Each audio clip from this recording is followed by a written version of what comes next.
Magandang araw po. Ito po natin malalaman kung paano po ba or ano po ba ang size ng isang egg.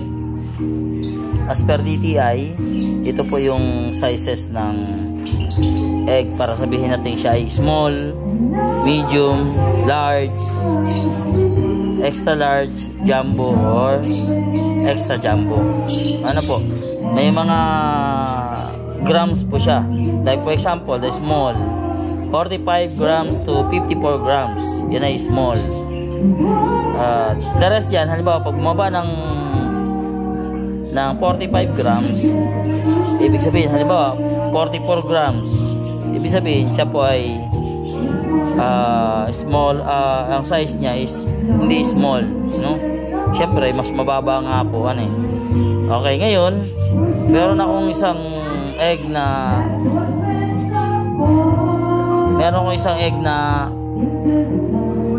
sample sa inyo para malaman po kung ano po bang size ng egg na yan.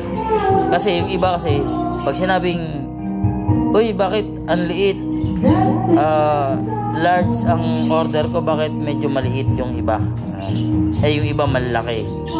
Hindi po yan nakadepende sa laki ng itlog, kundi nasa bigat po kung ilang grams as per DTI ng egg sizes.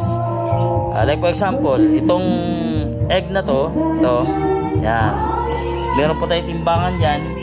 Yan ang timbangan. Yan, timbangan po. Yan, naka 00. Naka 00 po. Yan, no? Yan, naka 0 po. Malaman natin kung ano po bang size ng egg na to. Anong? Okay, timbangin natin. Yan. Yan ay 61 grams. So, 61 grams, papasok po siya ngayon sa, ang size niya ay large. Kasi 60 to 64 grams, yan ay large. Siya po ay 61. Kaya, ang size po niya is large. Ganun po ang sukat ng tamang pagsusukat ng itlog. Hindi po siya sa laki, hindi po siya sa liit, sa timbang po siya nagkakaalaman kung ano po ang laki nung o anong size ng egg. Ayan, nakakuha kayo na idea. Maraming salamat po. Thank you po.